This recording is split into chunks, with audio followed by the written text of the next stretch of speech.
new video. I am racing PSGL. It's a new type of video because I have registered to race in PSGL, so I'm gonna be racing a lot, so expect a lot more videos. Anyway, it's lights out and away we go. The Toyota I'm driving has horrible acceleration, but the GTR seems to hit my teammate, which threw him a bit to the back. Now you can get a replay of that. You can see my teammate missing the start completely or getting a false start, which is what ruined the GTR start, which is quite interesting. Now we continue back in the car, immediately moving up into P5 after P6, and you can see diving on the brakes, going into P4 on one corner. Quite an interesting start, making a lot of very good positions and very good moves. So now this sends me into P4, making 2 positions now, and now I got 4 cars up ahead if I want to go for a win, which is quite interesting because all these people are actually very properly ranked, unlike sports, Gran Turismo Sport or the sports system, because it's not as equally ranked as whatever this is. The sports system is ranked based on results in every race, and this one is ranked based on pure pace, so everyone has the exact same pace, which you can see why everyone is so close.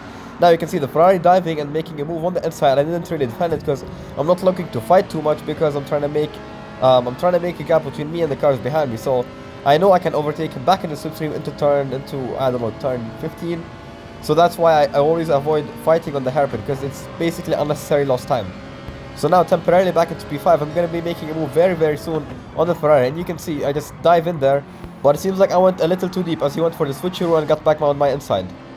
Now it's a bit of a gap between me and the Ferrari, so I'll need a bit of catching up to catch to him and overtake, which will not take a lot of time as everyone is struggling on the hard tires right now, which I'm not as bad compared to others.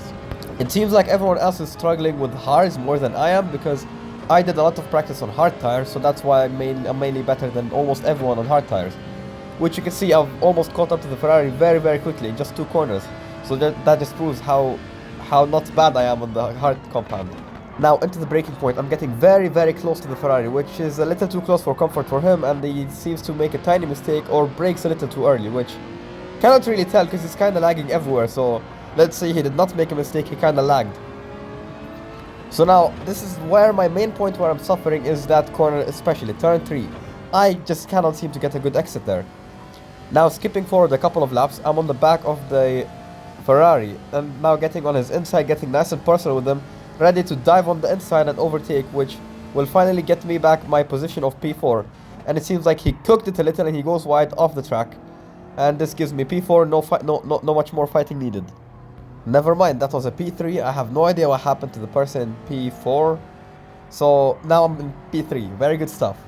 Now you can see the Ferrari is not very far behind. He did not make that deep of a mistake, but it was enough to make me overtake.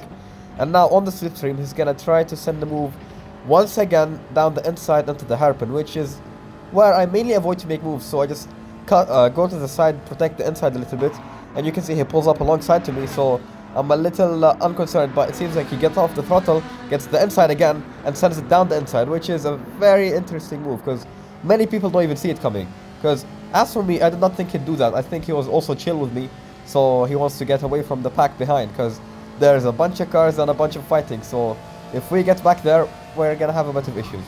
So now again, this is the point of the not overtaking in the hairpin. You can just slipstream him into the turn 15. I have no idea what turn this is. So now you can see me this time nailing the inside, pretty much nailing my line. You can see how much faster I am compared to him, which is the Toyota. I think is a very fast car, but the issue with it is acceleration, because compared to the Ferrari and compared to any other car, it has horrible acceleration, especially off the line. So unless you know how to keep your speed high through the corners, you're gonna have a bit of a tough time with acceleration.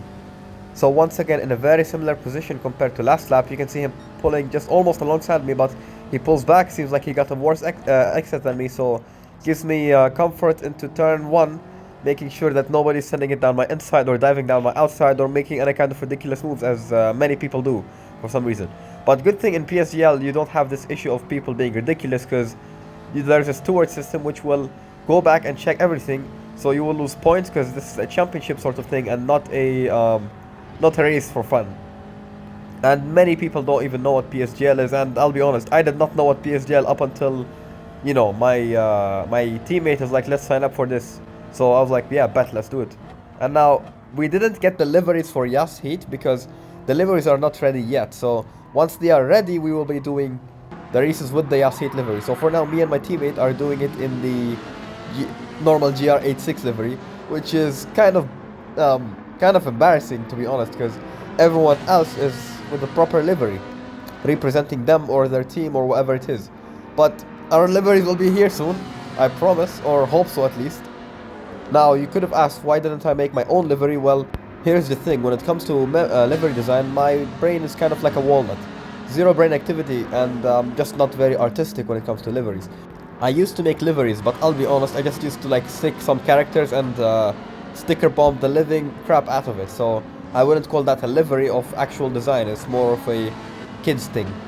Now you can see how big the pack is. We're basically 6 drivers who anyone in this pack of 6 people, train of 6 people, could actually take P3. So this is why, especially with me defending, doing very good on the defense, making sure my car is as wide as possible, and it's very hard for my opponent to overtake. This pretty much packs and compresses the pack even more, so it becomes very dangerous, and one of us is almost keen to crash, and you can see me almost making a spin because Bloody 9 decided to send it down my inside, and a little bit of contact almost sent me off. So this is why it's a very dangerous game, because spinning is just so easy to do in this kind of situation. But again, you must not spin, because I mean, it's a kind of obvious, I'll be honest. And now you can see me losing 3 positions in maybe like 2 or 3 corners because I've just been sleeping, or they caught me sleeping. And again, once you lose one position, your confidence kind of falls off, and then once your confidence falls off, you lose another position, and then it's a vicious cycle of losing a position, then losing confidence, and then, you know, not racing at all. So now in P6 fighting P5, trying to catch back to the front, which is not easy. It's easier said than done, yes. Now back in P4 temporarily, you will see that Larsson, or the German driver, is quite keen on P4 himself, so he's going to be sending it pretty much every opportunity he has, so I'm going to have to block him everywhere in order to prevent him from overtaking. So I'm going to have to be smartly managing my car, where I'm not only defending, I'm also quite fast.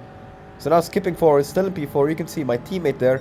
I asked him, if you want to overtake, if you think you're faster, I'll let you overtake. He said yes, and he took it. So no fighting here, I just let him overtake, and I'm sure he was faster than me at that specific point in the race, because the only person who was better than me on hards was him. So this is why I let him overtake, and you can see him pretty much making progress immediately, building a bit of a gap, and he is quite faster than me, I'll be honest. And not only he's a little faster than me, he's way more reliable or more consistent than me, because I seem to be having issues with consistency. And I'm resolving these issues, and I think if I give it a fair shot, I could be faster than him. So yes, we're pretty much equally paired. Now, if you were to resolve my reliability issues or my consistency issues, I would be quite head and head with my teammate, or even overtaking him, because I know this thing. I'm actually, despite him having the slightly better pace, I'm actually quite better at fighting than him, because I've been fighting a lot. Most of my videos, you can see me doing crazy battles with all sorts of people. So I know how to deal with dirty drivers, I know how to deal with clean drivers, I know how to deal with any kind of driver. So you can see me talking about consistency, speak of the devil, making a bit of a mistake there, and it's not going to be the first mistake. It's one of quite a bunch of mistakes that will be my downfall. So now you can see peeling into the pits with 1.2 of laps of fuel going. Me and my teammate both peel in the pits at the same time, so it's a double stop. And you can see we're both going from the hards to the medium compound. Now, in this race, you are required to do 11 laps on the hards and 11 laps on the medium. So we couldn't go medium, medium, medium, or we couldn't go medium, medium, soft, or, you know, hard, soft, soft. We had to use both the hards and the medium. So it eliminated the softs for us. So making a tiny mistake, you can see almost spinning me out. The Ferrari seems to tap me, which threw me off completely, because I don't know, it seems like it messed with my balance, and it's not usual for you to lose balance in this way when getting a similar hit, but that's quite interesting. Losing me immediately 3 seconds or 4 seconds on the pit exit, which is in a race, which, yeah, in this race is not good. In any race is not good. So now skipping forward, you can see I caught up to him, sort of. I'm getting in his slipstream range now, and you can see he's also in the slipstream of the Nelsonator driver, which is, I don't know, it's quite an interesting name. Now you can see me, I'm very fast, I'm quite faster than both of them on any curvy section, but they got the straights mainly because of the slipstream and the bump draft. So now I'm getting very nice and close, and quite close, yeah, nice, close and personal. It's a little bit of a repetition of what you saw in the beginning. You saw a bit of the story, you will see the full story now. And now, In this slipstream race, it's a slipstream train between all three of us. The flashing lights of the Ferrari seemed to have distracted me and I completely missed my braking point. So I avoid the Ferrari, but I couldn't avoid the Subaru, which ends up in me sending it wide. I mean, no, sending it deep and pushing the Subaru off. So I had to immediately slow down and let the Subaru overtake, because not only is it bad sportsmanship, I could also lose license points, which is apparently a thing in PSGL, and get a penalty, which could be worse than just giving back the position. So that's what I did, because I'm trying to avoid penalty points here. So now you can see me again going for another round, but this time was a little bit more cautious on the braking point, making sure I actually properly brake and not send crazy send crazy threats to other drivers. So I'm just playing it a little safe because it's a long race and we're just halfway. So my strategy here is to let them fight and for me to basically capitalize on any losses they make by never mind. No losses will be made other than me spinning, and that's not the first time it happened actually, quite sadly. I've spun again, which will be shown right here. You can see me dipping a wheel on the grass and ends up in me just completely losing grip, being thrown into here, which is quite an unusual way of spinning, but it is what it is. So now with this happening, it's pretty much sadness and pain for me.